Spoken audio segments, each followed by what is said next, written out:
Hello అందరికి welcome back to online వంటిల్లు. ఇవాల్టి వీడియోలో మీకు చికెన్ గ్రేవీ కర్రీ చూపేయబోతున్నానండి. ఒక్కసారి ఈ ప్రాసెస్ లో ట్రై చేసి చూడండి. ఈ చికెన్ కర్రీకి మీరు ఫ్యాన్స్ అయిపోతారు. మా ఇంట్లో ఈ చికెన్ కర్రీకి అయితే అందరూ ఫ్యాన్సేనండి. అంత బాగుంటుంది. చూస్తుంటేనే నోట్లో నీళ్ళురుతున్నాయి కదా. ఖచ్చితంగా ఒకసారి ట్రై చేయండి. రైస్, రోటీ, చపాతీ, బగారా రైస్, పుల్కా ఎందులోకైనా బెస్ట్ కాంబినేషన్ అండి. మరి ఈ టేస్టీ అయిన చికెన్ కర్రీని ఎలా తయారు చేసుకోవాలో వీడియోలోకి వెళ్ళి చూసేద్దాం. ముందుగా స్టవ్ ఆన్ చేసి ఒక ప్యాన్ పెట్టుకోండి. ప్యాన్ హీట్ అయిన తర్వాత అందులోకి 1 టేబుల్ స్పూన్ ఆయిల్ వేసుకోండి. ఆయిల్ హీట్ అయిన తర్వాత అందులోకి ఒక 2 సార్లు నీట్గా వాష్ చేసుకున్న చికెన్ ని అందులోకి యాడ్ చేసుకోండి.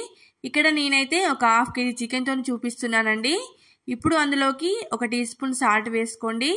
వేసుకొని చక్కగా అంతా బాగా కలిసేలా కలుపుకోండి. అయితే కారం గిట్లా ఇప్పుడే ఏం వేయకండి. వేయకుండానే మూత పెట్టుకొని ఒక 3 to 4 మినిట్స్ పాటు మీడియం ఫ్లేమ్ లో కుక్ చేసుకోండి. చూడండి, ఒక 3 to 4 మినిట్స్ తర్వాత చికెన్ నుండి వాటర్ అన్ని చక్కగా రిలీజ్ అవుతున్నాయి కదా అండి.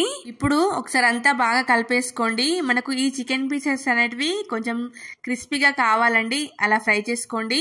ఇప్పుడు ఇందులోకి 1 టీ స్పూన్ అలా కారం వేసుకోండి.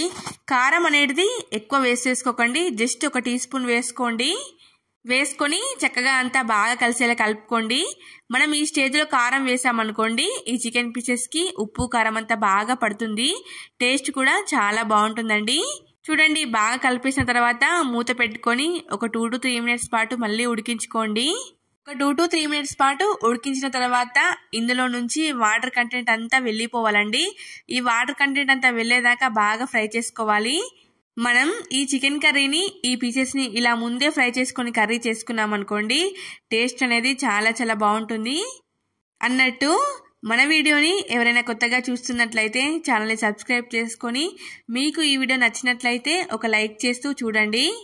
చూడండి, ఇలా చక్కగా వేగిపోయిన చికెన్ ని పక్కకు పెట్టేసుకొని వేరొక ప్యాన్ పెట్టుకొని అందులోకి ఒక 2 టేబుల్ స్పూన్ అలా ఆయిల్ వేసుకోండి. ఆయిల్ హీట్ అయిన తర్వాత అందులోకి ఒక 2-3 చెక్క, అలాగే ఒక 2 ఇలాచి, ఒక 2-3 లవంగాలు, కొద్దిగా బగారా ఆకు వేసుకొని అందులోకి కొద్దిగా సాజీరా వేసుకొని చక్కగా అంతా ఒకసారి బాగా ఫ్రై చేసుకోండి. ఫ్రై చేసిన తర్వాత అందులోకి ఒక 2 మీడియం సైజ్ ఉల్లిపాయల్ని ఇలా చిన్నగా తరిగి వేసుకొని బాగా కలిపేసుకోండి. అలాగే అందులోకి ఒక 2-3 పచ్చిమిర్చిని కూడా ఇలా నిలువుగా కట్ చేసుకుని వేసుకున్న తర్వాత బాగా కలిసేలా కలుపుకోండి. ఇప్పుడు అందులోకి ఒక 1/2 టీ స్పూన్ అలా ఉప్పు వేసుకోండి. ఉప్పు వేసుకోవడం వల్ల మనకు ఉల్లిపాయ అనేది త్వరగా మగ్గిపోతుందండి. చూడండి, ఇలా ఉల్లిపాయ అనేది కొంచెం లైట్ గోల్డెన్ కలర్ లోకి మారిన తర్వాత ఇప్పుడు అందులోకి ఫ్రెష్ గా చేసిన అల్లం వెల్లుల్లి పేస్ట్ 1 టీ స్పూన్ దాకా వేసుకోండి. అల్లం వెల్లుల్లి పేస్ట్ ఫ్రెష్ గా చేసుకుంటే చికెన్ కర్రీ అనేది చాలా బాగుంటుంది.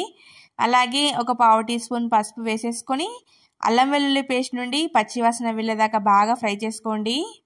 చూడండి, ఇలా ఫ్రై చేసిన తర్వాత ఇప్పుడు ఇందులోకి మనం వేయించి పక్కన పెట్టుకున్న చికెన్ పీసెస్ అన్నిటిని అందులోకి యాడ్ చేసుకోండి.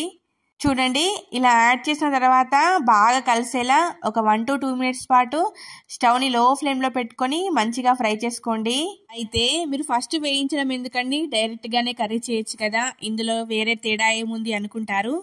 కానీ ఒకసారి ఇలా ట్రై చేయండి, మీకు ట్రై చేస్తేనే తెలుస్తుందండి టేస్ట్ ఎలా వస్తుందో. చూడండి, చక్కగా ఫ్రై అయిన తర్వాత ఇప్పుడు అందులోకి మీ టేస్ట్ ప్రకారంగా కారం వేసుకోండి. ఒక 2 టీ స్పూన్ల కారం వేసానండి. అలాగే 1 టీ స్పూన్ ధనియా పౌడర్ వేసుకోండి. అలాగే ఒక 1/2 టీ స్పూన్ చికెన్ మసాలా, ఒక 1/4 టీ స్పూన్ గరం మసాలా వేసుకోండి. ఈ చికెన్ మసాలా వేయడం వల్ల ఫ్లేవర్ అనేది చాలా బాగుంటుందండి. చికెన్ మసాలా స్కిప్ చేయకండి. చూడండి, ఇలా ఉప్పు కారం మసాలా అంతా చికెన్ పీసెస్ కి బాగా పట్టేలాగా మంచిగా కలుపుకొని ఇప్పుడు ఇందులోకి ముక్కలు మునిగేంతగా వాటర్ పోసుకోండి. వాటర్ మనకి ఎక్కువగా పోసుకోకూడదండి, జస్ట్ కొన్నే పోసుకోవాలి. ఒక చిన్న గ్లాస్ వాటర్ యాడ్ చేశాను నేనైతే, మరీ ఎక్కువగా యాడ్ చేయలేదు. చూడండి, వాటర్ యాడ్ చేసిన తర్వాత బాగా కలిపేసుకొని మూత పెట్టుకొని ఒక 5 to 6 మినిట్స్ హై ఫ్లేమ్ లో కుక్ చేసుకోండి, సరిపోతుంది. చూడండి, గ్రేవీ ఎంత థిక్గా వచ్చిందో, నాకైతే ఈ కన్సిస్టెన్సీ సరిపోతుంది. ఇప్పుడు ఇందులోకి సన్నగా తరిగిన పచ్చిమిర్చిని, అలాగే ఒక గుప్పెడు కొత్తిమీరని వేసేసుకొని మంచిగా కలుపుకోండి. ఆ కొత్తిమీర ఫ్లేవర్ అనేది చికెన్ కర్రీకి బాగా పట్టాలి. చికెన్ కర్రీలోకి మాత్రం కొత్తిమీరని స్కిప్ చేయొద్దే, కొత్తిమీర వేస్తేనే ఆ చికెన్ కర్రీకి అందం అండి. అంతేనండి. గ్రేవీ సరిపోతుంది అనుకుంటే స్టవ్ ఆఫ్ చేసేసుకోవచ్చు. లేదు తిక్కగా కావాలనుకుంటే ఒక 1 మినిట్ పాటు అలా కుక్ చేసుకోండి, సరిపోతుంది. చూడండి ఎంత తిక్కుగా వచ్చిందో గ్రేవీ అనేది. చూస్తుంటేనే నోట్లో నీళ్ళూరుతున్నాయి కదా. చాలా చాలా టేస్టీగా ఉంటుందండి. మీరైతే కంపల్సరీ ఫ్యాన్స్ అయిపోతారు, అంత బాగుంటుంది. ట్రై చేస్తారు కదా, ట్రై చేసి ఎలా వచ్చిందో కామెంట్స్లో చెప్పండి. మరి ఈ వీడియో మీకు నచ్చినట్లయితే లైక్ చేసి, షేర్ చేసి, సబ్స్క్రైబ్ చేసుకోండి. బాయ్.